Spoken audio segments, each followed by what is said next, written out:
Hey guys, welcome to the first ever video about books on this channel. This is going to be my 5-star read books of the year. I've had really few this year, but I feel like I'm sure of them, and also I've had a pretty good year of books this year, and I really enjoyed what I read this year. So let's get started. First off, I'm going to start with The Count of Monte Cristo. I read it in Spanish and I loved this book so much. I don't have it on physical copy. I printed it actually, but it's not like pleasant to hold and nothing else. I read a bit on my phone and then a bit on like the physical copy I got, but it was such a good read and I just loved this book so much. All the characters, the way the characters blended together and the way they behaved, and also the way the characters always succeeded, and not only like were succeeding, but they were evolving so much. I absolutely loved that book. I actually started reading it on August of 2023. I read it for school and I was waiting to read it because of school, and I actually spent so much time reading it. But I also, like, school got in the middle, and also other books got in the middle because I was also reading other books in the middle of reading this one. But it was awesome. The meaning that had behind the book, I know it's a really long book. It's 1,600 pages, something like that. It's insane how pages it has, but I feel like they're all really worth it. I want to reread this book so bad. I think I'm gonna do it next year because I really want to read that book again. It was awesome. It had a lot of details. It's also a really old book. I really enjoyed it, and obviously like the prose in which it's written, it is awesome. The main character is awesome. It's literally it's awesome. Like I don't have another word. So yeah, you should read it. I don't think it's for everyone though. A lot of people would consider it boring, but I loved it so much. Donde todo brilla by Alice Kellen. This is a Spanish author. I don't know if this book is translated to English. I know that some of her books are, so you should look her up because I love her. I love her writing. Her prose is just awesome. And this book specifically, I love the chemistry between the characters. I loved how it all turned out, and I really liked the way the characters evolved throughout this book. Also, it's a kind of childhood friends to lovers, so I feel like if you read Every Summer After by Carly Fortune and Love and Other Words by Christina Lauren, I feel like you would absolutely love this book. It's awesome. I really loved it. It also has loss, and it has friendships, and it has relationships, and some toxic relationships, and it's really profound. I love how Alice Kellen writes and how she's able to find the glitter in all the dust, and I really love her. You should try it, read her, because I love her. Then we have Her Stop 5. I don't want to talk a lot about this book in case you haven't read it. It's a graphic novel. Everyone already read it, I feel like. But you know, Nick and Charlie, we love them. We support them, and we are in love with them. I'm in love with these graphic novels.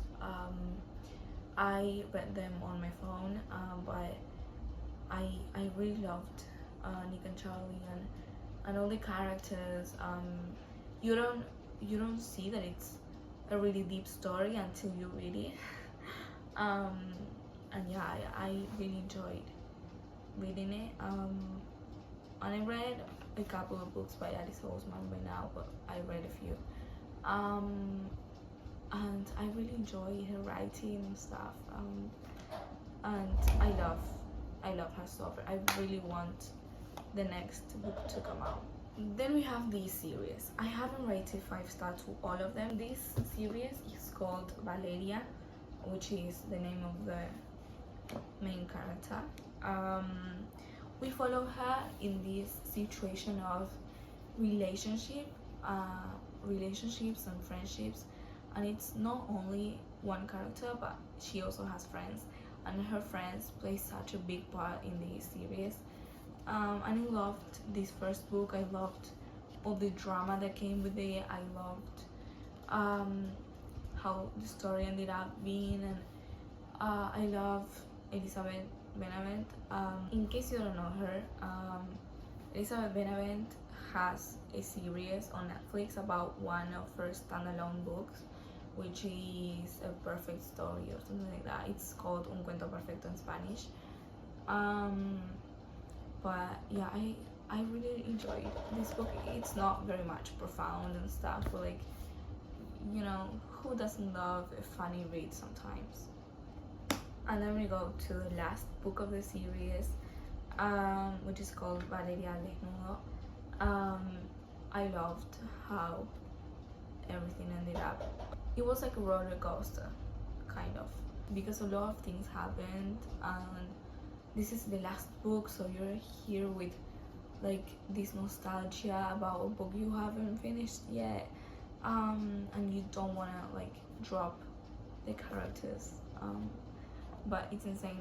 I've laughed many times reading this series, and I really enjoyed this last book. The first and the last are the best in this series, but obviously these two, which are the ones I haven't talked about, are kind of a highlight, because obviously they add up to the story. But the best books were the first and the last. Then we have the last book I read so far this year, and it is A Court of Mist and Fury. You know, Akotar. We all know this series by now. I've always wanted to read this. I'm gonna talk about this.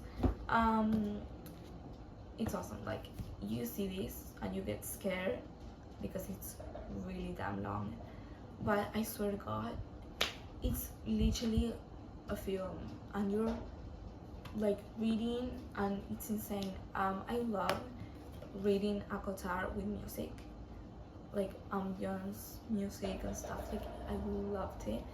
I love the main character, Feyre. I love her a lot.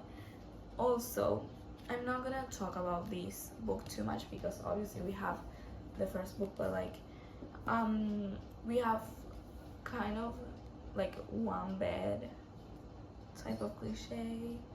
At one part, obviously it's not the book, it's not at all what the book is about, but it's so slow paced. I love a slow paced book. I feel like they do it every time for me, and I love how Sarah J. Maas writes. It's insane. And like, I kid you not, it's amazing. I enjoyed this book so much. It's insane how we go from one point to a completely whole different new other point at the end of the book. It just makes no sense. It just makes no sense. But you just follow along the story so well. You don't care what's going on. Like, you just want to keep reading, and it's insane how you got, like, you're hooked from the first sentence, really. Then we go to the honorable mentions, because I feel like every year has honorable mentions, and I have a lot of honorable mentions. I have Akotar, the first book, obviously. That's why I didn't want to talk about this too much. This is insane. This was insane. It was completely awesome. I don't know how to describe it. It was also slow based. I loved it. And you know, the fantasy in here, so well written. You, like, when this ends, you are left feeling like you want to keep reading, but at the same time you want to break. And you think that like, I don't know how to explain it, but you feel like Fairy's life is going to be one thing, and then you read this and then you're like, what's going on? So, you know, this series, it's insane. And before I move on to another point, I'm reading the third book right now.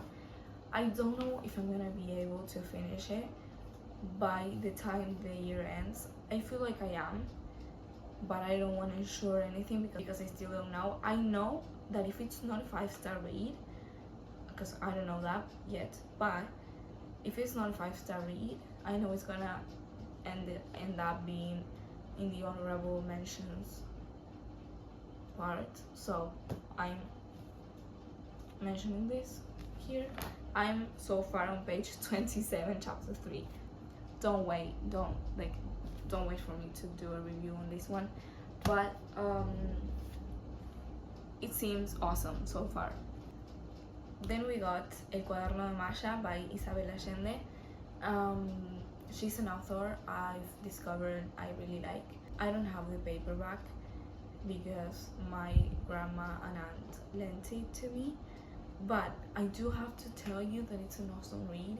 I didn't think it was going to be that hard to read, and it was a really hard read, and a lot of things happened to Masha, and we get to know her really slow, and I really wish I owned a copy of this book because I loved it.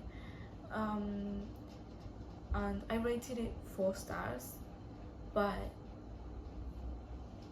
just because I didn't feel like it was a 5-star read, because it was awesome. Like, I loved it so much, and I remember a lot of things, and it's insane how Masha got out of the things she went through. I don't know if this book is translated to English. I feel like it is, but I don't really gonna assure you anything because I don't know. But it was awesome. I really loved it. I also read Anna Frank's diary. It was a hard read.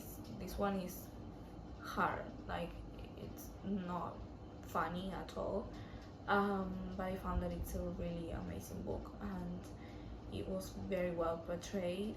I loved it. Again, my grandma lent it to me, so I don't have the physical copy of it, but it was awesome.